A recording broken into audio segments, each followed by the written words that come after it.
My people, what up, though? We back with another episode of All Black Men Need Therapy. My name is Chief. I'm Bell. My name is Prentice. And we ready to rock and roll.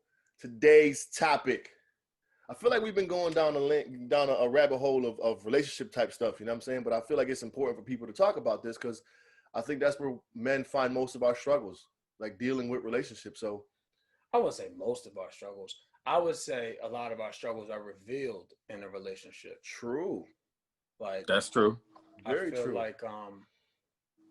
I feel like it forces you to have to address things that you may not have to address with your homie, right? Like, so then in doing so, you realize, oh shit, maybe I'm not the best communicator, or maybe I'm not as in touch with my feelings as I thought. So, and I just thought about that just now. See, that's why this is good. Like you start talking and just shit talking. Just start coming. Right. You know Yeah. So we're gonna keep plugging away at it, and we're going into red flags and dating patterns today. Red flags tonight, and dating this afternoon. And I can tell you from personal experience that you're a red flag. I haven't. I've ignored some red flags in the very beginning, and it came back to bite me in the ass. For real. And, Did you? Well, shit. We get straight into it, man. Let's talk about red flags in women since we there already.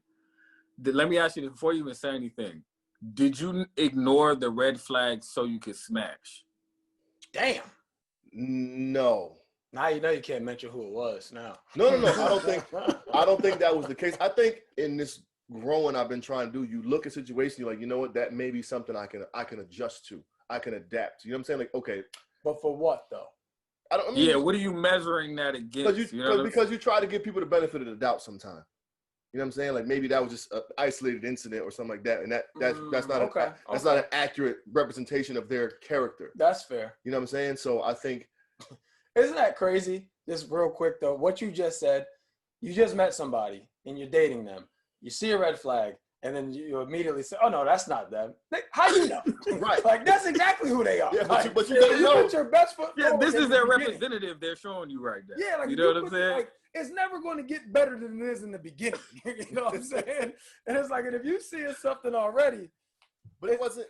It's like little. It was little things, and I'll give you an example. So I'm at a New Year's party with Shorty, and I pull up. We walk up in the spot, and there's a girl there who is friends with the girl I was just kicking it with, and it made me crazy uncomfortable. We had just like stopped talking, or whatever, and it made me uncomfortable because the girl I had just finished kicking it with was kind of. She was out there a little more red flags. Right, which is why I left. I caught those and bounced. Nevertheless, Shorty was there, and it made me uncomfortable. So I told the girl I was with, like, listen, this is a girl. She's a friend with so and so. You know what I'm saying? It's making me a little uncomfortable. So if my energy shifts, then at least you know why. That's fair. And it was a big like, oh, why didn't you tell me you was talking to this girl and blah blah she blah knew blah her? blah. She knew of her, didn't know her personally. Oh, okay. But knew of her, and I'm just like. None of that really mattered. You know what I'm saying? Like I met you, stopped talking to her, and we started rocking. You know what I'm saying? But that was a telltale sign of like jealousy, insecurity. You know what I'm saying? That shit. And this was in the club that this conversation happened? No, this was a house party. This was a house party. Many years ago. You know what I'm saying? But she confronted you in the house party. Say that again? She confronted you in the house party. Yeah. Yes. But it wasn't like it wasn't a blow up type thing. But it was discomfort in her response for me because I was trying to be open and honest. Like, listen, Shorty's here is kind of, is making me uncomfortable because I feel like she's gonna call her home and be like, yeah, I see Chief here with his new girl, blah blah blah, and Shorty might pull up starting some shit. You know what I'm saying? Said all of that? No, I'm just saying I that's what I felt. But I told her like, listen, I'm feeling a little uncomfortable right now because of Shorty here. You know what I mean? I used to talk to this girl, and I feel like she might. So she run up in here, just know what's going on. I prepared her for whatever. She run up in here, you better be bobbing and weaving. Yeah. So, but her response was kind of like it wasn't like, oh, okay, I get it. I'm just like, I'm preparing you for if you see an energy shift in me. You know what I'm saying? And her response was kind of like, well, why didn't you tell me about this girl before? Like, she don't matter. Like, you know what I'm saying? It's past. It's over with. But I don't know. No, I think about putting myself in that situation. Like if the roles are reversed. I walk up in the spot, chick I don't really know that well. I'm just starting to date her. And she's like, oh yeah, my ex-man's boy is here. So now I'm like, now I'm not gonna be able to have a good time because now I'm like, okay, what's going on? What these dudes about? You know, I'm not gonna leave, but I'm gonna be on guard the whole time. And that's kind of maybe so. So now looking back, and maybe I did phrase it that way, and she was probably on guard. But her response wasn't like, "I need to be on guard." It was like, "Why didn't you tell me about this girl that you used to date?" Like that's irrelevant. Yeah, you know what I'm saying? I think she might have been articulating her emotions the wrong way because that probably wasn't the issue. That's like a smoke screen. Like the real issue was that she's in a spot now with somebody, the girl you used to mess with, best friend or whatever the case, and now she's uncomfortable. It had nothing to do with you not telling her. It had everything to do with her feeling at that time. That's my opinion. I don't know the girl. So her red flag was her approach, Chief? For you, what was the red flag specifically? For me, it was the display of what I perceived to be insecurity in that moment or jealousy, and that came true to be a part of when we was kicking it. But that wasn't the last incident, I'm assuming. No. Right. But so would you have looked at it that way if that was the only incident? I'd have nothing to compare it to, so no. Right. But I think that was something. To your point, that was a red flag. There was something. It was something I should have paid attention to, and maybe when it happened that second time, I would have recognized it as a red flag and then bounced. But I didn't. I just ignored it and was like, maybe whatever, chalked it up to the night or whatever, and then come to find out, it led to sidebar, yo. When's the last time you been to a house party, bro? 2020 has been crazy, man. Like everybody party. When's the last time you been to a party? I mean, Pocono is always a house party. Yeah, even still, that's what February last year, 8 months. Mm-hmm. You know, I couldn't tell you. It's been a cool minute since I've been to anything remote. That was 10 months ago. Yo, P, could we get P to a Poconos party? Somebody have to drop off, man. We have full capacity. True. I'm at that thing, man. We go to the ski resort and just house of like 20 people, big ass house, drinking and relaxing all weekend, man. You gotta fly over, come hang out. It was a good time. It's always a good time. I'm with it, man. I'm with it. All right, Bell. So to you, Bell. So what are a red flag for you for women? I mean, my red flags aren't any different than anybody else's. You know what I'm saying? The thing about me, and Chief too, for that matter, like I didn't, prior to being married, I didn't have a lot of serious relationships. So I never really cared that much, I guess is the best word to use. So it's like if you display a red flag, it's like there's nothing keeping me there. You know what I'm saying? Like I'm like, whatever. But what I will say, the one vivid memory I have of a red flag that was irreconcilable as far as I was concerned, I was talking to this girl. We wasn't together or nothing, but I was talking to her for, 6, 7, 8, 9 months, something like that. 6, 7, 8, 9. Damn near a year. Anyway, it's a long time ago. It's 10 years ago, actually, or 9 years ago, give or take a couple years. 6, 7, 8 months. Yeah. But anyway, I had just something big just happened for me at work at that time.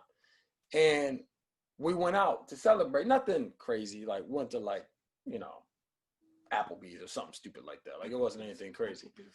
Anyway, we there and 2 things happened that made that our last night together. It's over for you. So one, she has a pretty like a very honorable profession. We just got to talking. I'm like, hey, I'm just curious.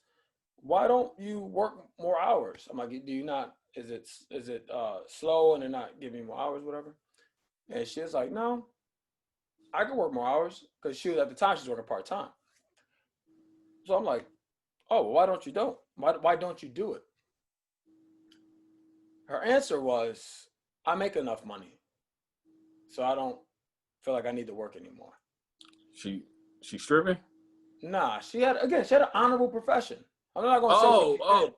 Hey, but you said you gotta be a little more clear. When I hear she a professional, I'm not thinking that's actually professional, man. No, she had an honorable profession. Mind you, we're there celebrating an achievement that I had at work, right? Me, like essentially I got promoted in 11 months, right? So we're celebrating that. And I don't want to talk too much about her, but put it this way: by most standards, she wasn't making enough money, right? Not that she was poor. She wasn't poor, but she could have been doing much better. And that was just my whole thing. Like at this time, I'm working in corporate America. I bought a house when I was 23 years old, right? Like my car's paid off. Like I'm pretty financially responsible at this point. And so that played a part. And then that of itself, I might have been like, whatever. But then what the other red flag was, she called me arrogant. And I said, okay. I said, all right, well, give me an example. Her example was, well, I don't know, you walk around with your head up. And my response was, as opposed to walking with my head down. And then I was like, check. And that's crazy. So those are two red flags that they were irreconcilable for me. Like I do not, like I'm not saying you got to work as hard as I work. I'm not saying that at all, but you have to work. Right? So I think in general, I think we can, rather than listen to these stories, bullet points. So in general, what, P, you can answer this. You ain't like my story? No, I'm just saying, I think we went down 2 stories and didn't get to the basis of what it, like, what are some red flags in terms of this, and this? Like, okay. Like your non-negotiables. Yeah, what are your non-negotiables? So for me, it's work ethic, right? And that's not even money, right? It's not even like I need to make this person, my significant other needs to make X amount of dollars. It's not that. It's just like, you got to have some drive. Maybe that's the better word, drive, right? You don't have to work for anybody, but you have to have a drive or a passion. Right? Yeah, just that's my deal breaker. Lazy ass. Like if you lazy, a lazy ass woman. like I can't. That's my deal breaker. B? You know what? I just think about shit that women have done over the years that I still don't like when I think about it. You know what I'm saying? Like those are my red flags. I don't like it. Like if we're just now getting to know each other and we're starting off and you're feeling the need to talk shit about your exes or whoever the last person was you fuck with, I feel like that's often a red flag, man. Like I'm wary of people who off the gate when they meet you got to put somebody else down to kind of explain the dissolution of a relationship or something, you know what I mean? Or talk about somebody else's character or volunteer information necessarily I'm not even fucking asking all this shit right now. So people who kind of divulge too much, like women who just kind of volunteer hella extra information. It's like, whoa, shit, like we ain't even finished our first drink yet. So here's how we contradict ourselves, because I was listening to the last episode or one before recently, and the one I edited. Hey, you did a good job with that shit. I appreciate you. Good luck with that. It was so nice. I'm listening to the episode, and one of our final, it was a final thought, or one of what we took from the episode was to be open and share about our previous relationships, to let them know what we come with. But you also mentioned, I don't think that's what he's saying. Hold on. But you also mentioned when you had got caught in that feeling when you went to go see Lo, yeah, and you were subconsciously talking about your ex, didn't even realize it. So like it's a double-edged sword when you want to be open, but you don't want to be the dude who's talking about their ex in the past. You know what I'm saying? Yeah, but there's a balance to that shit, though. You know, I feel like there's a balance. Like when I was speaking about doing it previously, it was totally out of self-sabotage. You know what I'm saying? Like I was trying to mess stuff up before it can even have the potential of seeing anything good. I mean, in the sense of we here sitting down vibing right now, we chilling, we out, and you know what I'm saying? You talking about how much money you owe somebody, or you know somebody owing you. Like I just think there's a limit to how much you divulge initially off top. For sure. So that was a lesson for me in terms of, it wasn't like I was out here bad mouthing people, but when I was going through the tense moments in my life, I would communicate that in a way where it appeared like I was talking shit, but I was actually just expressing my anger and my hurt in the moment. And I've learned, like now when I'm speaking, I don't ever, even in these conversations, I could easily be like, oh, her name was so-and-so, but I'm giving stories about someone in my past. I could be talking about the same person, or, you know what I mean, different people, but I'm like, yeah, I had a situation in the past where this happened or that happened. And I never disclose names anymore. It's just a way to protect people and just not seem like you're that dude walking around bad mouthing people. I don't remember the Drake line. I was trying to look it up right now, but I failed finding it. But it was like when he's talking about a girl that he dates and starts talking about her ex, and he's like, it'd be more impressive if you held him down. You know what I'm saying? Like, we shorty want a pillow talk, or whatever. It's like, it's more impressive if you held him down. When you said that, Prentice, that's what I thought. Because, like, I agree. Like, if you telling me all this stuff, that's like job interview 101, right? Don't bash your former employer. Mm-hmm. You know what I'm saying? Like, Yeah, that's 101. So it's like, if you're doing that and you don't owe me nothing, you don't owe me an explanation. I didn't ask because I don't ask about other guys. You know what I'm saying? Like, I just never did I'm like that too. Yeah, I don't, if you want to tell me something, that's cool. And depending, to your point, how much you tell me will determine how much I'm in turn tell you, right? Because it's like, you knew me for 72 hours, and I done found out like how much money he took from you, and all this, that, and the third. I'm like, yo, man. So, Pete, have you had experiences with insecurity? And I ask only because the limelight or the spotlight is often on us. I'm saying you and I in particular because of, you know, the TV exposure and yada, yada, yada. And I think with that comes a certain type, we're away from home a lot, traveling and on stage in front of a lot of people. And whether people believe it or not, there's a such thing as poetry groupies, like for real. Yeah. You know what I'm saying? So like insecurity for me is one that really, like, you got to be confident in who you are and understand that I chose you for a reason. You know but I think that's security is one of your the points. red flag. Like if I see that, it's like, listen, I get a little bit of jealousy every now and then. I get that. That's kind of like healthy, if you will. But that insecure shit is just not for me, man. Pete, give your response. I got a question to follow up on that.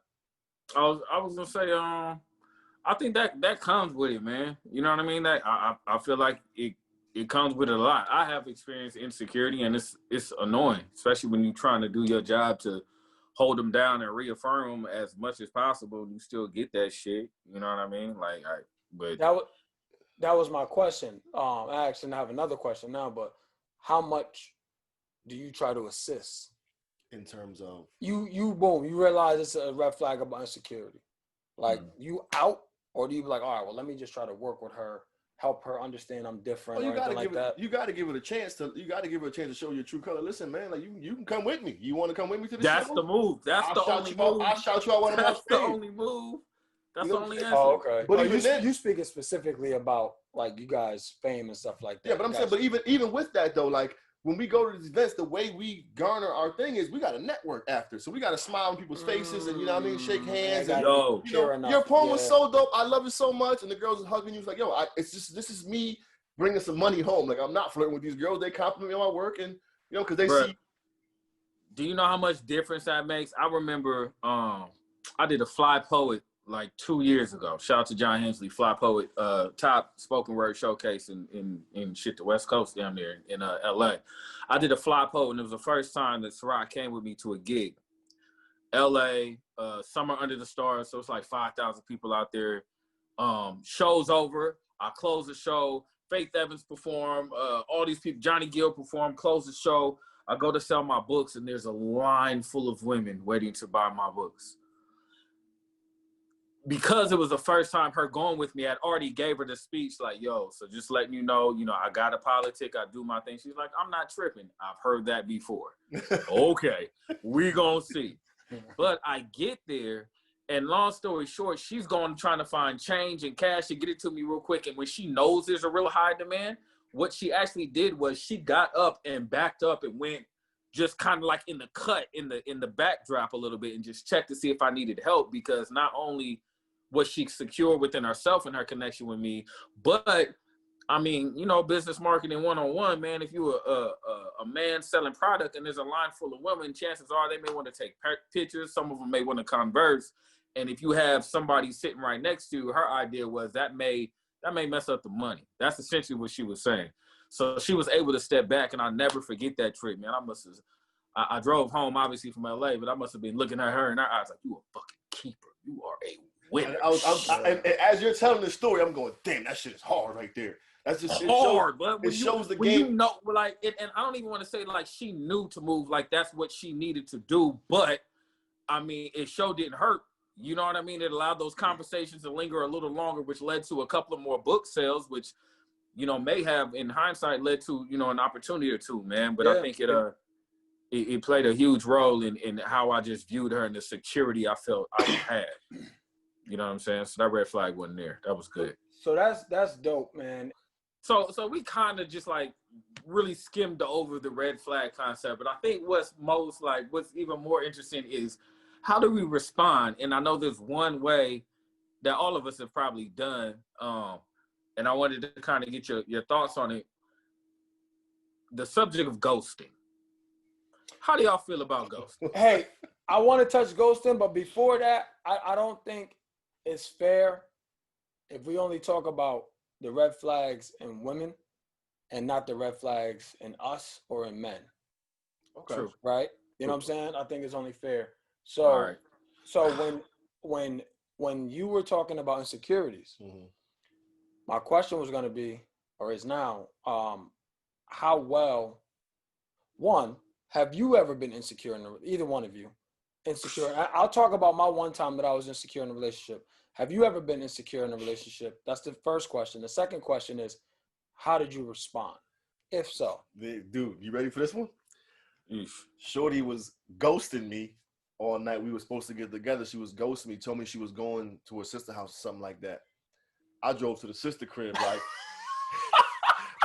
hold up. But if y'all can see me, that crazy bitch out there again. That crazy bitch out there again. But wait, it gets worse.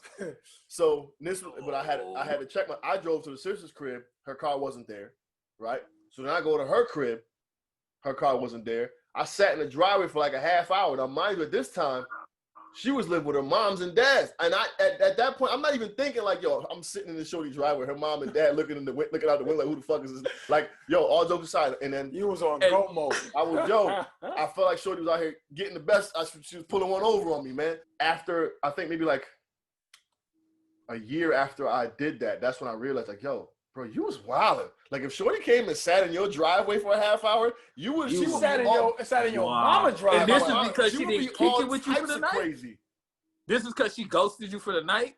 We were supposed to get together, and she's like, I'm going to my sister's house to call you later. And I called her, and she didn't call back. And I called her, she didn't call back. And I texted her, she didn't text back. I'm like, oh, something ain't right. You know what I mean? My spidey sense was tingling. So I drove to the sister crib, drove to her crib. It was shortly over. She had that number one thing. Yeah. Snappy nappy dugout. Snappy nappy dugout. Hey man, there's only one time I did something like that, and wait, it was hold on. I'm sorry. Hold on. What happened? Good. Did you get closure? In that moment? Yeah, like she hit me the next day. Like I fell asleep. You wouldn't fucking sleep. You know what I'm saying? So did you say that? I was in the driveway. Yeah, twice. Her parents told her. Shit. Nigga was at the house. Not a word, yo. Wait. So her parents told her she hit you? Like, nigga, was you out front of my spot? She had called me the next morning, and then we was talking. I was like, yeah, I told him I went by the crib, and they like, I know my parents told me. I'm like, oh, that's crazy. You spun it like I was concerned about you, so I wanted to make right. Sure that's what I'm trying to get at. But so it was both of them. It was she probably out here fucking somebody else, and then it was like, wait a minute, like shorty she don't normally not respond to me. You know what I'm saying? It was definitely more so more like the former. She trying to get me. Yeah, it was definitely that. Hey, this is me being honest, fellas. We all do some crazy shit, but that was probably the craziest shit I've ever done. I got one too, but go ahead, P. I cut you off earlier. No, I was just gonna say I did that once in life. I showed up. I got to her spot. Her car was outside of the spot. I got there at like 4 a.m. and didn't leave until she walked out into her driveway. That crazy bitch out there again.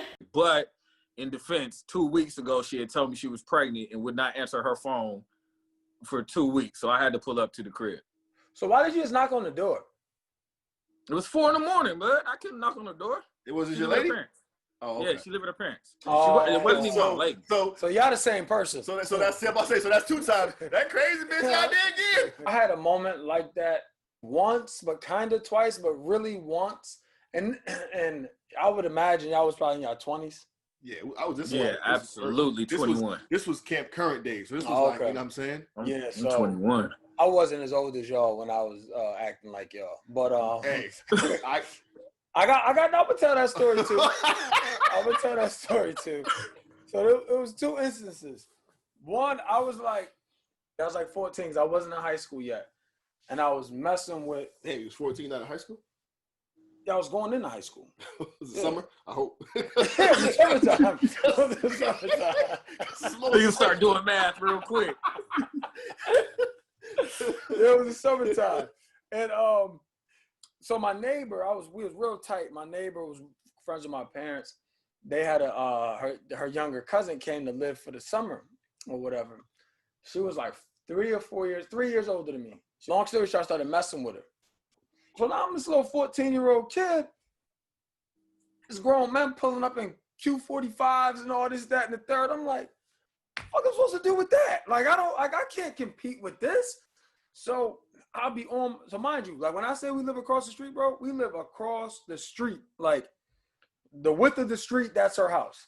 So I'm literally looking at them on the porch, right? She chopping it up with all these dudes, this, that, and the third. Now we outside. Now this is before cell phones. I go in my house, call her on her house phone, which is on the second floor. And then somebody picks up, like, yeah, I'm like, yeah, can you put such and such on the phone? They'll yell outside, hey, somebody's on the phone for you. And she'll go upstairs. And I'm in my house, like, why you outside talking to them dudes? Mind you, I was 20 feet away from her. You know what I'm saying? And she already so messed up, man. And then I was like, you know what? Never again. Like, never again will I put myself in that situation to let somebody have so much control over my emotions like that. When you young, get that old piece of lucky, boy. Like, get that old tag. It messed me up, man. And then that same feeling came back again in my mid-20s. I was working, so I must have been 25 or something like that. And it happened, and I cut her off the next day. Like, I was like, I don't know I don't know if you feel like this about me or not. I said, but I can't let you have this much control of my emotions. So it was insecurity around the potential vulnerability I was going to be exposed to. Because that's always heavy. You know what I'm saying? Like, I'm telling you, man, like this, and she was a little older than me, this other girl, now that I think about it. And she messed me up. So I was like, I called her. I'm like, look, we talked about this on other episode. I called intervention with the fellas. Like, look, man, here's what's happening, and I got to shut it down. Like, I got to shut it down, like, today, like, right now. But we can edit this out if we need to, but we took a ride. I don't know if that was insecurity. That's another story. I don't know if that was insecurity, but P, he hit us like, yo, I don't know what's going on. We need to pull up. Nigga, we drove to Virginia on a whim. Like, yo, come, like, call like, my niggas, I need y'all. We out. I was like, let's go. Yeah, y'all had to slide real quick. 7 hours. P, 7 hours there for 45 minutes. Turned around, came back home. Yeah, y'all some sass for that one. The crazy shit, that was insecurity too. And we was here for it. Yeah. We supported it 100%. So let's talk about this for a second. I know I'm kind of derailing, but let's talk about this for a second. So that was insecurity because of what I was doing. Yeah. I was cheating. You know what I'm saying?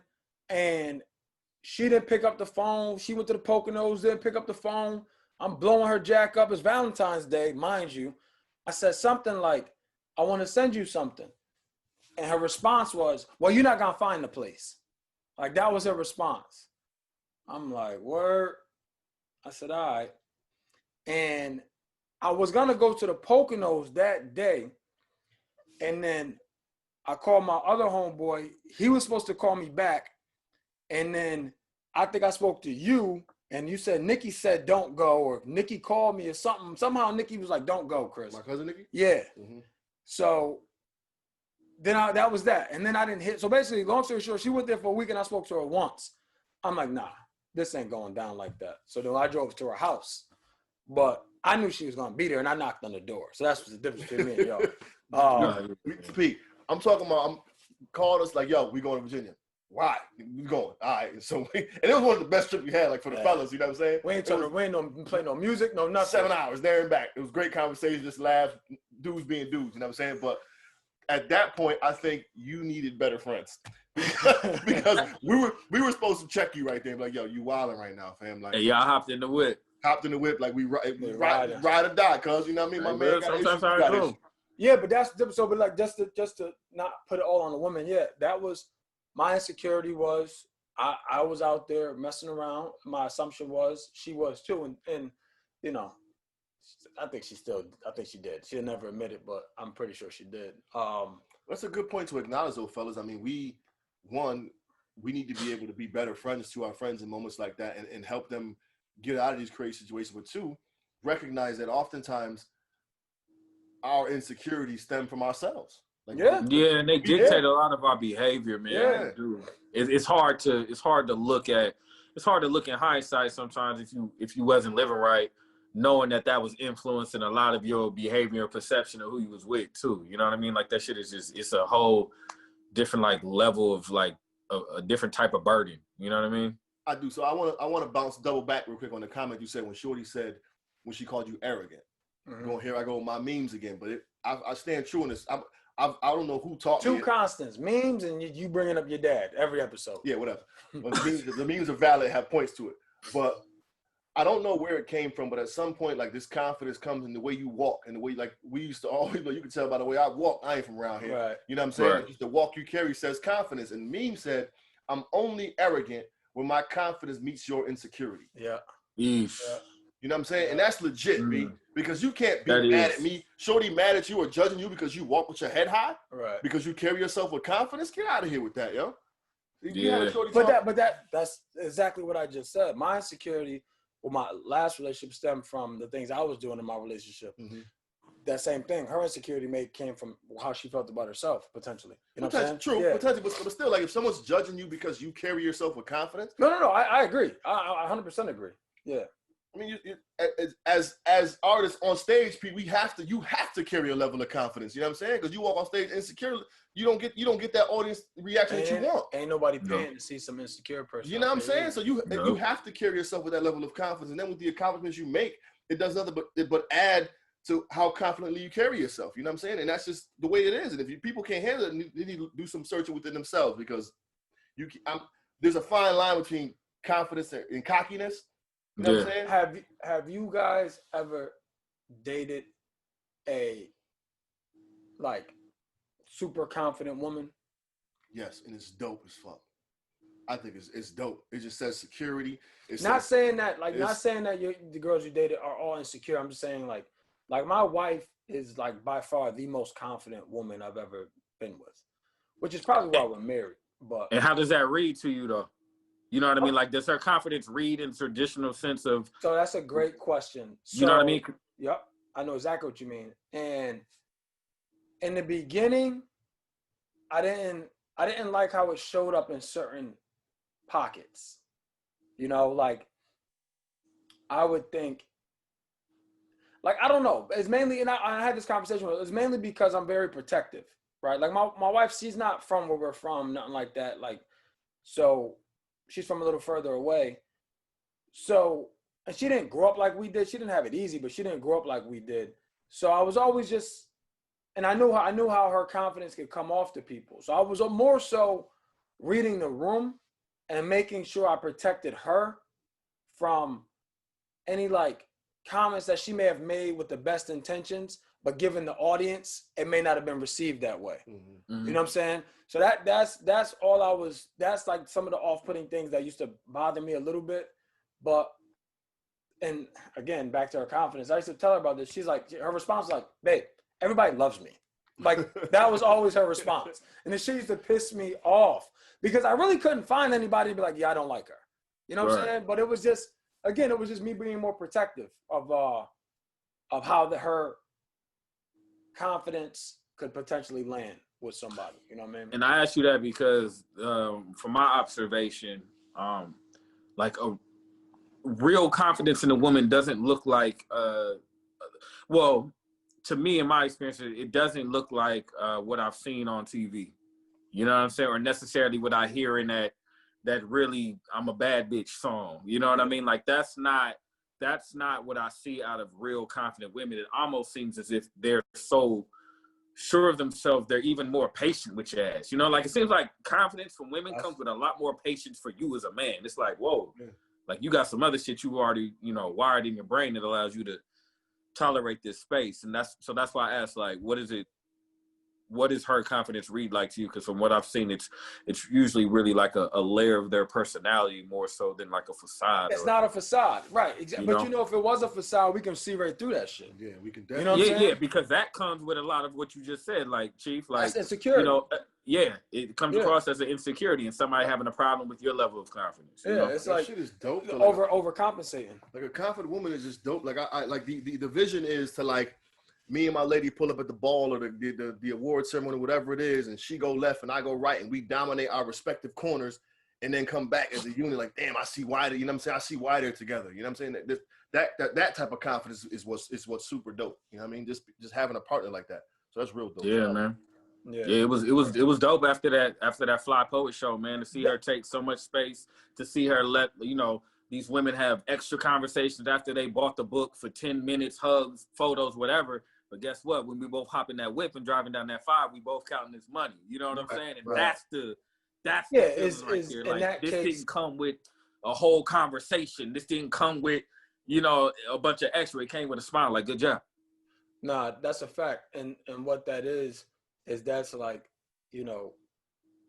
that's a team, right? Yeah. Like that's another topic too, right? Like of red flags. It's somebody not being able to see beyond themselves. You know what I'm saying? But that's all. It's always open. There's a desire to want to get better, or change, or improve in that shit. Yeah. But what you went back to though, that I do think we do owe our listeners is the red flags of men as well. You know what I mean? Like what kind of red flags do you think aren't, necessarily stereotypes, but things that women should kind of look out for? Can you identify one within yourself though? Can we sit back and go, you know what? I think for me, what may come across as a red flag to them is. So can we identify red flags in ourselves? That was your question, Chief? Yes. Yeah. I mean, this is maybe where my arrogance comes into play. I tell whoever I'm dating, I'm going to be the most coachable person you've ever been with. Like, period. Right? Like, I'm super self-aware. So if you tell me I'm doing something that's negatively impacting you, I'll fix it. That being said, I've identified my red flags and I'm working to deal with them or work on them. Like, but one of them is one of my red flags. I don't want to say red flags. It's because it's not a deal breaker, but in the beginning of my relationship, I wasn't a good communicator. Like I don't like going back and forth. Like I don't do the back and forth. That's with men, that's with women, that's with any, I don't do that. If it's a man, it's gonna only last a little bit of time. And if it's a woman, I'll leave. So that was my thing. You know what I'm saying? So like my wife and I, we would get, this before we're married, we would get into arguments and she'd do some shit that'd really piss me off. And she's an attorney. So in the beginning, that was another thing that she had to get over. Like, I don't know if it's who she is as a person, if it was her training, but she could not admit when she was wrong and she would not apologize. That's rough. In that argument, she would find something she was right about and focus on that. And it used to piss me off to no end. Because I'm like, yo, just take some accountability for your actions. So when I would get so pissed, like furious, I would just leave, not come to his house. And I just stay the night or something. You know what I'm saying? I'm like, man, I'm going back, man. You pissing me off, all those conversations. But that was a red flag for me. It's like, I would get frustrated to the point I was like, I'm not having this conversation. And then I would come back in the day and then we would have the conversation. So it's like, why don't you just stay home, cool off, then have the conversation? Mm-hmm. And that's how I know we are the best of friends, because I was very similar in that same regard, except I would be the dude to raise his voice and then be feeling bad. I yelled because I didn't take a minute to process my own feelings. You know what I'm saying? That's why now it's a legit, like P, like we talked about in the last episode, like I'm legitimately, like I'm not arguing with nobody about nothing. I'm very careful. I'm very careful in the language I use now. I try not to curse in the middle of those tense moments. I'm trying to keep like consistently low tones. Like I've worked very, very, very, very hard at being able to fight fair. Do you think that sometimes that also carries an unintended consequence? Like what? Like you being very hyper cautious of your words and how you use them. in an argument? Do you think that almost has a negative impact? Like almost like they're trying to garner that reaction. So because they don't get it and because they see how hard you're trying not to flip out, they get even more upset? Yeah. I don't know if that makes sense. It definitely has. So Yeah, I'm not, so when it that can be a trigger. But I'm like, right. I'm like you in a point where if I see that this conversation isn't going the way it needs to go, I step away. But I do it in a manner where it's not me walking out like, fuck this conversation. Like, you know what? Yeah. Clearly we need some space. I'm gonna take some space and I'll come back with it. Like it's literally that soft and that like, listen, this ain't now's not the best time. So I'm gonna step away for a minute and we have this conversation. They're like, no, fuck that. I'm out. I'll be back when I get back. Right. You know what I'm saying? Right. That's how I used to be. Man, fuck a word. I'm out. See, figure it out. I never said nothing. I would just leave. Like I would leave. I remember one time. Nah, you gotta fuck it. You gotta lay it on thick, cuz. Nah, bro. I'm out this motherfucker. Nah, you know what? Like not saying anything to me gave me more power. Because it's like I remember there was one time I was out and I did this on purpose. Like I knew what I was doing. I took a picture on Snapchat of we was at IHOP. And I was like, at least she knows like this is a sign of life, right? Like I'm not dead. You breathing. Like, you know what I'm saying? And I'm like, well, then my ass is like, I'm gonna take a picture of IHOP. She's not gonna know where I'm at because all the signs is uniform. Her crazy ass did a Google Images search and looked at and matched it up to the facades of the local IHOPs and found out exactly where I was at. You know what I'm saying? But I didn't know that at the time. But that's my whole thing. That crazy bitch I did again. That's a roundabout answer. That's a roundabout answer for me to say one of my red flags, or insecurities maybe, was not knowing how that argument was going to end. So as a result, I would just leave it because I'd be so pissed that I wouldn't even want to go any further and I would just leave. Another thing too is like, back, I was in these streets for a period of time. You know what I'm saying? That I think we all were. So his name ring bells, no pun intended. You know what I'm saying? You hear me, you ask about me. No, but even with that red flag, I think that's something that takes a minute to get to know. I don't think that shows up right off the rip. You know what I'm saying? No, it doesn't. We pick up these red flags. The red flag we can kind of get a sense for early. You know what I'm saying? So you know what? Another thing too, though, bro. Your level of red flag will be more apparent in the level of woman you go after. True. Yep. Right. So I think and just hear me clear, ladies. Like if you go for a woman that's not on your level, they gonna ignore those red flags a lot of cases because, and just hear me clear, ladies, they may be looking at you like this guy's a good catch. Like he's a great catch. He's way better than my exes and my baby fathers, whatever. And you can get away with some more shit, right? Where if you go with a woman that's at your level or above, right? They're like, oh nah, we ain't doing that over here. I was just about to say. You know what I'm saying? That's the point they'll make is that like, ladies, honestly speaking, like as much pushback as you may get, or as the discomfort we have, I think we need and deserve and require to be checked. And it's it's all about how you put it and how you word it and phrase it, but we like to be set and held to a standard that pleases you. You know what I'm saying? The most attractive women in my life have been the ones who did not let me hit immediately. Point blank, period. And I say that in correlation to what you're saying in the sense of you need to be checked. You need to be able to be held to a standard that you don't necessarily hold yourself all the time. You know what I'm saying? Like, I think sometimes like in the level of maturity as a man, the way I look at women now versus how I looked at them 10 years ago was totally different. It's night and day. And I know that I always found myself more attracted to the women who seem to have, I don't want to say standards because let's no, but you know what it is? You know what it is? They're not giving you what you want. You have to work a little bit more for what it is that you want. And it's kind of like this presentation that no matter what you do, you're not only on your time with this woman. Yeah. So off top, you got to respect the time. And I think that comes with being held accountable. Like you said, Chief, like I got to know I can't run over you. Right.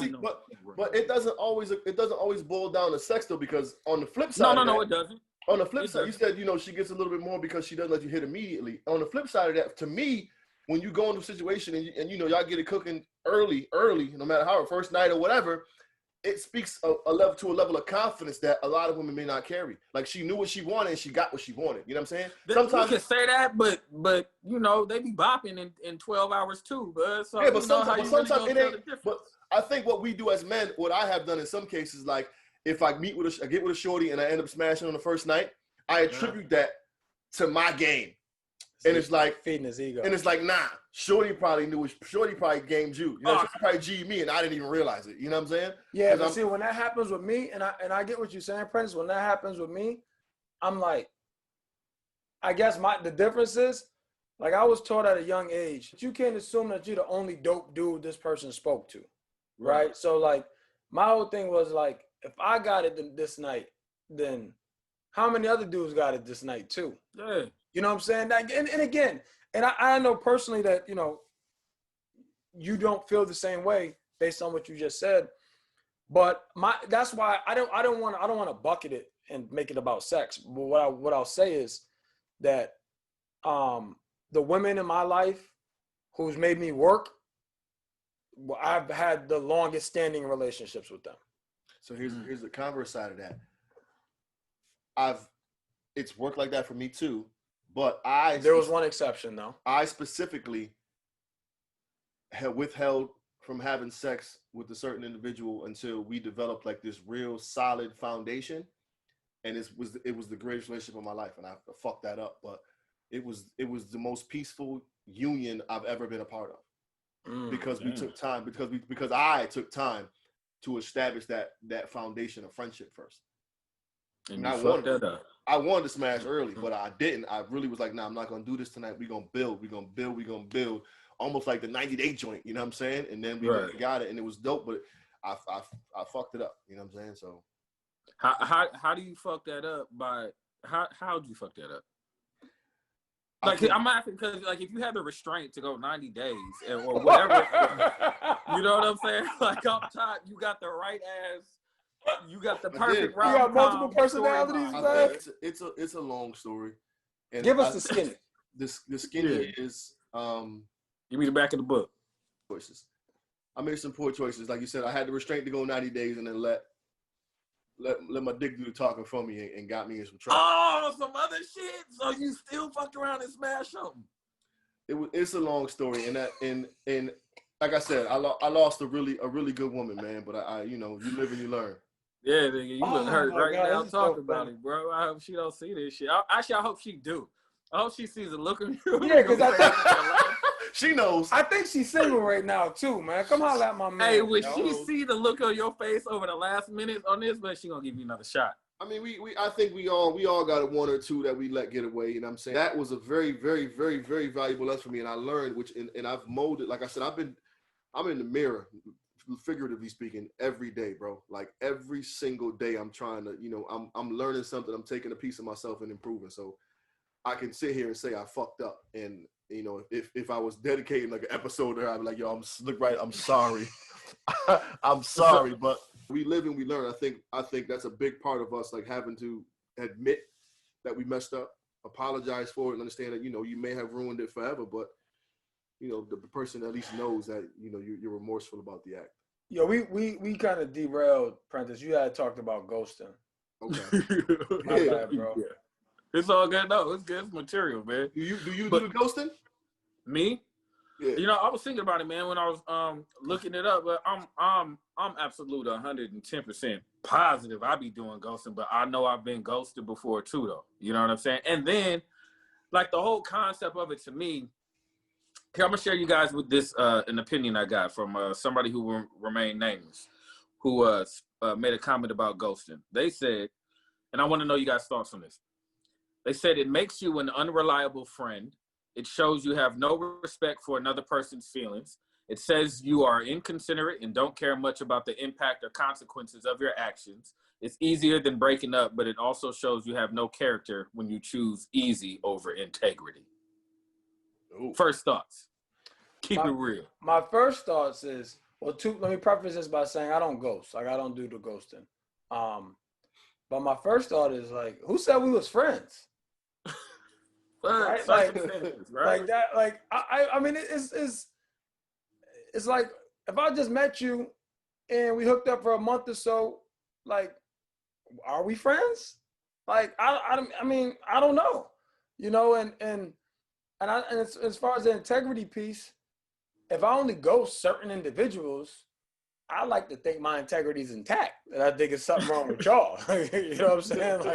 Like if the majority of my friends don't have to worry about me ghosting them, I don't think I'm the problem. But I think that makes. I mean, I think the comment makes complete sense. I mean, I think all those values of a person are intact in terms of like you lack integrity. You know what I'm saying? Your quality of friendship isn't there. But assuming we were friends. I think that's still a part of growing up. Like you ghost people. What reasons would you have to ghost someone who's giving you no reason to ghost them? You know what I'm saying? Like, or at least maybe you feel some type of way, so you want to ghost them. But I think the people who get ghosted are like maybe stalkers, maybe like people who won't take no for an answer type thing. I think like they triggered the ghosting. Right. I think some people, most people, in that regard, these people have shot their shot, didn't accept the answer, and they're still pushing it. And now I got to ignore you because you don't get it. Right. So that's typically how, yeah. So you ain't picking up what I'm putting down. Yeah. So there's a particular shorty that I was trying to get with.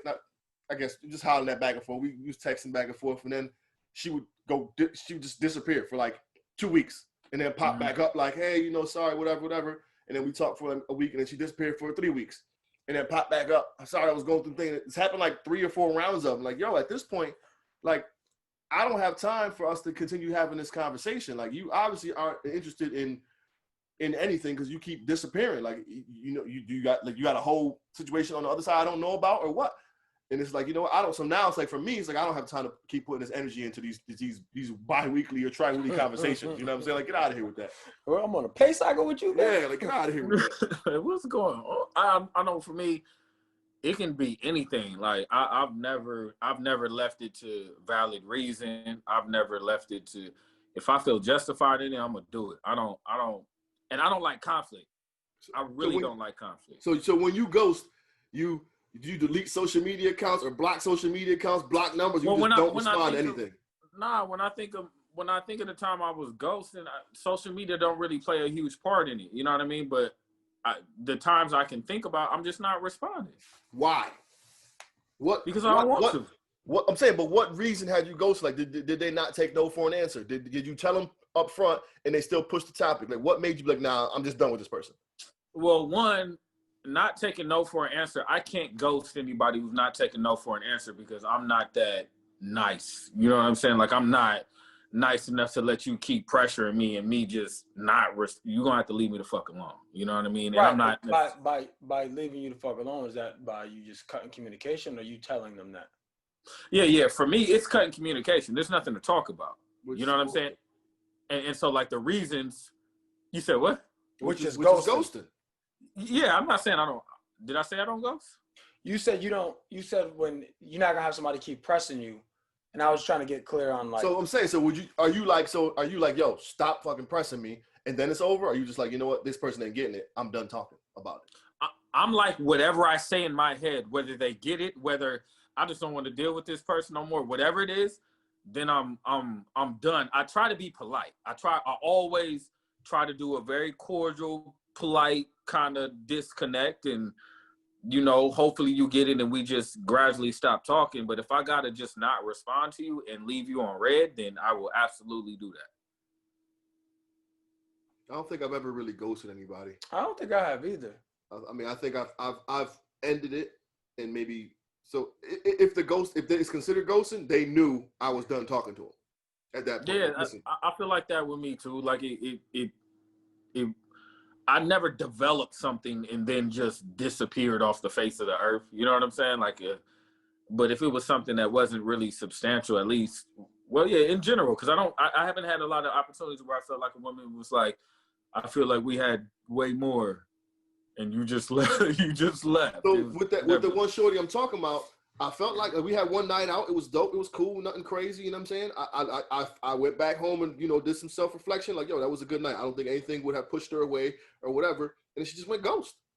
She went ghost. And it's like, yo. You never know. She reached out a couple days ago. It's like, nah.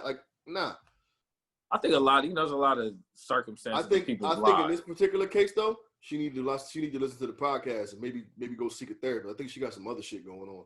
Hey, That's beyond my, you know what I'm saying, beyond my level of help. For real. Yeah, I think she got some things going on that she might need to iron out. Word up. What else you got? What else? I was about to say, what else we got? How you guys feel about serial monogamy? That's you, ain't it? That's your lane, no?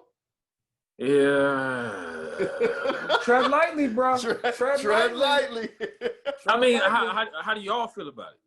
I mean, I'm married, so. I haven't been in a relationship. I haven't been in a steady relationship in about 6 of them things. Like for real, like honest relationship. My boyfriend is my girlfriend. Yeah, type thing, like boyfriend girlfriend type party.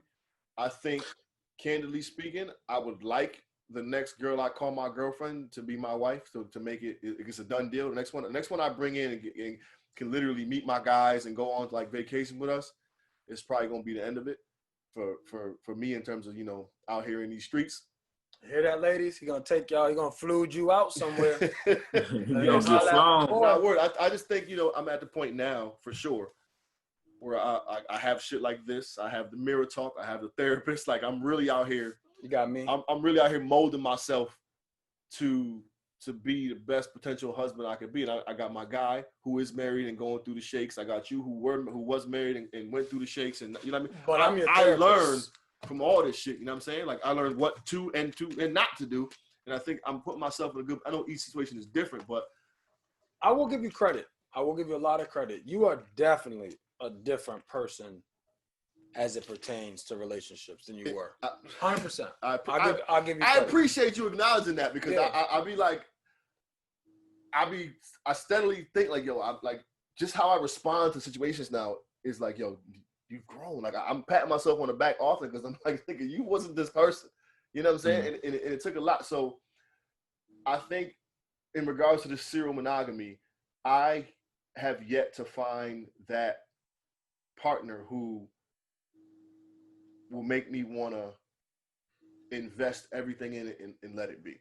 And I use this shit all the time, like the Neo and Fab song. Like I'm a movement by myself. You know what I'm saying? So I need her to make us a force when we're together. Like she needs. Oh man, you went for it. You went for it, bud. You went for it. It is what it is, fam, and that's the confidence I carry. Like I'm a movement by myself. I do well by myself, but you ain't gonna sing. You ain't gonna sing the line now, huh? I need her to make us a force and we're together. So she has to have that confidence, that same level of drive that we talked about, and I think it'll be dope. So the serial monogamy will come when we cross paths. I'm gonna challenge you on that only because, and I don't want to make this a long topic, but are you fishing in the pond that can yield you your intended results? It may be that. It may be that. But also, given the circumstances and the climate of the country right now, I don't have very many opportunities to get out there and introduce myself and to really meet new people and date. Like that's what I was thinking. I was like, yo, my man done worked on himself, put all this stuff in motion and can't put it in practice. Right. Ain't nobody because of COVID. Yeah. You know what I mean? I'm on Hinge and all that, but you meet people and them some online just don't really work like that. It's the app designed to be deleted. Right. So it's it's a work in. I'm a work in progress. The relationship is a work in progress. But I think the serial monogamy will just come once I find a partner, and it's moving forward from there. But in terms of relationship wise, like I've only had like 4 solid I would consider relationships, and I've learned my lessons from each of them. I think people gotta be careful with serial monogamous. Honestly, I do. Like in reflection, just looking, I think it's important to kind of get a little bit more detail once you learn that somebody may be a serial monogamous. Like the distance in between relationships, you know what I'm saying? Like, did you go from one relationship right to the other? That has been your pattern. That's been your pattern, right? Right, and that's what. Yo, you bring up a good point. But go ahead. You know what I'm saying? Like we hear that people have been in relationships, and I think we kind of automatically assume that, oh, okay, well they're used to being in commitment, so they know how to do this. But it just means you've been in a couple of relationships. You know what I mean? Like, was there work that needed to be done? Were you You know, we brought it up earlier that were you the common denominator in the problems? You know what I'm saying? Like, so I think it can be a sign of something that can be good, but it also can rear its head as problems later on because going to the red flags in men, one thing I think like myself, one thing that I had a big problem with was kind of painting this trauma picture in advance to justify some of the behavior. You know what I mean? So, you know, I done been through this, I done been through that, so I ain't gonna let nobody do this to me again, and I ain't gonna let nobody do this to me again. I think there's can often be red flags in somebody who kind of holds you to a certain standard based on their previous experiences. You know what I mean? And when those experiences kind of resemble something you've been through in your past, you can kind of, your behavior, you kind of react to it in a certain way. So I think you got to be careful and kind of know the history. Like, I know exactly what you're saying, Pete. And like, I've only been with one person, who was a serial monogamous, right? And I agree. Like, I've never been a serial monogamous because I've only had 3 relationships. You know what I'm saying? So, but I do think that there's something there. But I do want to be careful that we're not like painting with a broad stroke. I always screw that one up, whatever it is. I do think there's something there because there's something there, but I also think there's something to be said too about someone that just knows what they want.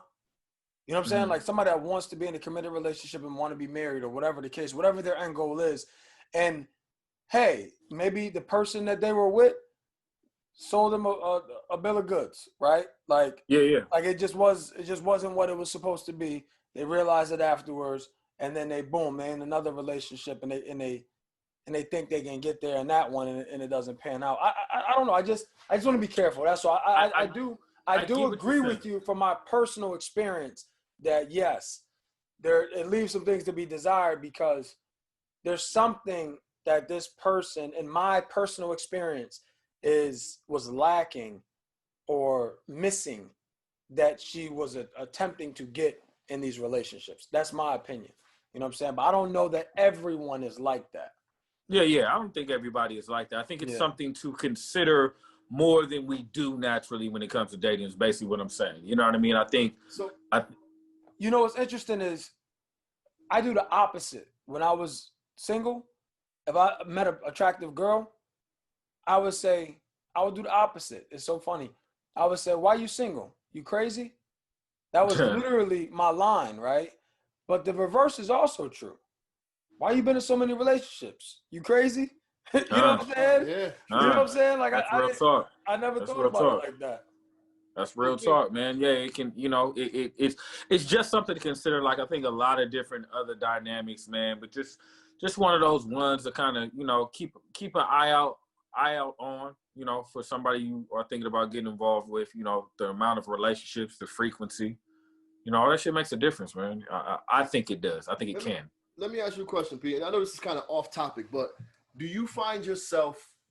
I mean, you know, they may view you as a handsome man and all that other good stuff. You saying and doing all the right things, but do you think you found yourself in a relationship or two because of what you are essentially? Like, do you think the limelight has pulled you into certain relationships? Like they're accepting those that I've been through this because of you being Prentice Powell. You know what I'm saying? Do you think it's do you think that the limelight has caused someone to accept this trauma carrying man because of who he is or what he's accomplished? Do they like the big fish? I got the big fish wanting me right now. Yeah. It wasn't the limelight. It was the image that the limelight assisted in creating for them. You get what I'm saying? Like I can't because you know my notoriety only goes to a certain level. I think it was just the allure. You package whatever you've heard, seen, and gathered from Prentice, and it's that allure that attracted you to me, but not Prentice. You know what I mean? Right. And that's what I'm saying. Once the allure wears off and you got to deal with this nigga who you know, ain't nobody checking for right now, that's a whole different Prentice. You know what I'm saying? So, and that's what I'm saying. Like, so in terms of you being a serial monogamy type dude, do you think they accepted you for who you are in terms of that carrying that trauma, or was it the limelight that assisted in that acceptance, if that makes sense? I think the initial limelight assists. I think later when they meet the authentic Prentice, the limelight works as a detriment. You know what I mean? Because it's a contrast to what some of their or what they're seeing. You know what I mean? So you've been seeing this for so long, and then the veil is released, and we're not on stage. It's just me and you here. You know what I mean? And this contrasts, you know, from what you've seen and heard here, but somehow they blend together. I think it can be like this kind of like letdown in people's eyes. You know what I mean? Like it's not all they thought it was. That's the cold part about it. And I think especially what we do, Chief, like I'm not lying about none of this shit I said. You know what I'm saying? It just so happens that I can tell you I'm not shit and do it in a very beautiful way, and your ass fucking loves me after I say this shit. Right. And then you surprised that I ain't shit after you realize I'm not shit. So I think it's, you know, it's give and take, man. You just gotta have somebody with the right perspective. And I think also just be aware of what you presenting, man. That shit gotta coincide or you gonna. So do you find yourself, I don't know if we talked about this, but I talked about it in a couple episodes in the first season. Do you find yourself in a situation where women tend to question your word because they know how good you are with using them? Yeah, but it be on that corny cliche shit. Like, oh, you a poet, so you supposed to be that shit is I don't like that shit. You know what I mean? So I don't even pay attention to women who really talk like that. I didn't. But yeah. Do you, and I'm gonna ask you, Chief, a direct question. Do you sometimes use your words to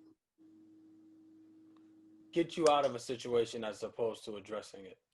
In terms of what? Like when you say use my words, you mean like use my craft? Your craft, yes. No, I've never to this day, P, I've never been one to use they call them pussy poets. I've never been one to use poetry to get pussy. Not one time. Oh, I'm not talking about that. I'm talking about. No, because I mean it's different because I got the gift of gab. I'm quick on my feet. Yep. I'm very quick on my feet, dog. Like I can. If she say something, I got something. I'm quick on my feet, so the game is tight in terms of that. I did. Do you mean that on? You like, said, do you use your words to escape what? Say it again, because I want to make sure. So like I'm trying to figure out how to word it. Almost like you know you're wrong in a situation, but for lack of a better term, you can manipulate your way out of it. I mean, I think every guy does that. I think every guy you could do that. I did one where I wrote a poem. I got a poem called Letter to Her Exes that I wrote, and I lied and said that I wrote it about my wife at the time, and that wasn't true. The truth was my marriage was so fucked up and shitty, and I knew she hated it and didn't want to be there, that I actually wrote that poem. I truly wrote the poem from the perspective of what her next man would be telling me, because I knew that I just felt like I wasn't it. Like everything just told me I wasn't it. So I wrote it truly from the perspective of what whoever he is that she was looking for or had in her mind, that's what he would say to me. But I presented it as if that's what I was saying to her exes because I needed something to fuel the relationships. See, we've had several conversations, and I know that poem very well. We've never had that conversation, but it makes complete sense. Like that's in essence, shout out to you because that's genius mind frame. Well, I do that shit a lot of times with work, but I do that shit a lot of times with work. But yeah, I've done it in the sense of manipulating my words and my content to replace that shit that, I guess I was having to deal with in a totally different way than I was willing to at the time. So I've done that, Hey, if y'all got some time that y'all want to hear a couple poems I wrote. Absolutely. It's got it. Yeah. But to Belle's point, I think just ladies, I'm fellas, y'all gonna be upset with me, but I think we tend to do that shit often anyway. Like manipulate situations to get ourselves out of trouble in terms of not taking onus and flipping it, putting the onus on them, or the guilt trip is one that guys always use. The guilt trip always works. Well, yeah, you know what I'm saying? I also think that only works for a certain crop of women, in my opinion. Like I don't think that works on the woman you're looking for. For sure, which is why you got to do the growth. Right. You got to do growing. I don't think Yeah. that works on the woman you're looking for because, you know what I'm saying? It's just different. You know what I mean? That's all. It's just different. And I think at the end of the day, man, as long as you operating out of your bag of tricks, that shit ain't gonna be as sturdy, the relationship. You know what I mean? When you You ain't even got to finish that, Prentice. As long as you operating in a bag of tricks, that's probably not where you want to be. Right. You know what I'm saying? Right. Like, we all have our lines or our go-tos that work for us to get a smile and chuckle, and those are cool. But if you're still gaming in a relationship, and to use specific words, if you're deflecting, right? If you're deflecting your fault, right? It's human nature. We're all gonna deflect to a certain degree, right? It's fight or flight, right? It is what it is. But if you find yourself continuing to deflect and never taking ownership and never taking responsibility for what you've done, then you one need to work on yourself. Two, probably don't need to be in that relationship if these things keep coming up. And that's the thing. When those things do come up and you've taken ownership and you've done the reflecting and you've apologized, you can't do the same thing again. You can't. And that was a big lesson for me to learn. Like, you do something and then in the slightest variation, it happens again, but it's not the exact same thing, but it's still the same general. Yeah. You know what I mean? And you apologizing for the same thing you did before. It's like, yo, figure it out, homeboy. Kind of like, I guess if you cheating and you got caught sleeping with a girl, so now you're not sleeping with a girl anymore, but now you talking on the phone or you sending text message or something, you know what I'm saying? It's still the same shit. Right. It's the same. Right. Yeah, it's still the same behavior, just different methods of it. So you gotta be able to check yourself and not make those same mistakes. I feel like we've been talking forever. You want to wrap it up with our final thoughts? I think we definitely went on like a myriad of conversations, but I think the people will pull something from it. So what did you pull from this, P? I need to work on my facilitation skills. I think that next time I want to have more bullet points and be more layered, and just for my own purpose, so I can feel like I could do like you be doing on this shit. I know we're supposed to be talking about my final thought, but these are really my final thoughts. Man. Okay, that's fair. But I think in correlation to what we were talking about, come back to me. My final thought is we on this podcast need to start talking about other things. Right. like I feel like, and this is just I led with this before we started. We weren't recording yet. I just feel like I don't want all these lovely women in our DMs, with like all these one-off scenarios, and like we don't speak for all men, right? Guys, let's be clear on that, right? We're speaking for the three of us. So you may not agree with some of the stuff that we said, but there are experiences, right? So you can't, invalidate our experience. And we're still growing, we're still learning. And I think the more we talk about this, it allows us to reflect, and hopefully it does the same for you, whether or not you agree or not, right? If you start the conversation, I think it opens up the platform for you to have those same reflections potentially. So that's where that's my final thought is, in the relationship, I would say, start with the end in mind, and continue to have fluid conversation. For me, it's pretty much the same thing as every episode. That we have to do a better job of being self-aware and recognizing our bullshit. You know what I'm saying? Because like we talked about the red flags that we find in women, but we don't sit back and go, you know what red flags do I bring to the table? Right. You know what I'm saying? And I think just doing the work to put yourself in the best position possible for whatever it is you desire, in terms of whatever the craft may be, whatever relationships, work, sports, poetry, like it don't even matter. We have to do the work within ourselves. Where am I lacking, and how can I fix this without having to point the finger at someone else, and while accepting my responsibility in it and doing whatever I have to do to make myself better. Right. And piggybacking off that for my final thought, I think the same. Just make sure that anytime you're tapping into this podcast, you leave assessing yourself within the topics. You know what I mean? Not just taking this podcast for entertainment. Even if you do, we appreciate you listening. But most importantly, we want you to be able to self-reflect at some point. So, think about how you may be a red flag, not only in relationships, but your friendships as well. You know what I mean? If there are certain people who you were in communication with more a couple of months ago than now. Try to assess why, if they're people who matter to you, and see if there's anything you can do to kind of, work on yourself so you're not a red flag, man. All right. So, people, if there's something you want us to talk about, something that's on your spirit and your heart, fellas, chime in. A lot of women been chiming in and throwing their gems at us. Yeah, and subscribe to our YouTube channel. Subscribe to all the platforms, yo. I think that's it. Like, you watching, but subscribe. I think the people will get something. I know we were all over the place, but I think this is just the general conversation that people have, like just chopping up with the fellas and being vulnerable. I think people are going to pull something from this for sure. I think so. Word up. Cool. All right, y'all. So you know the routine.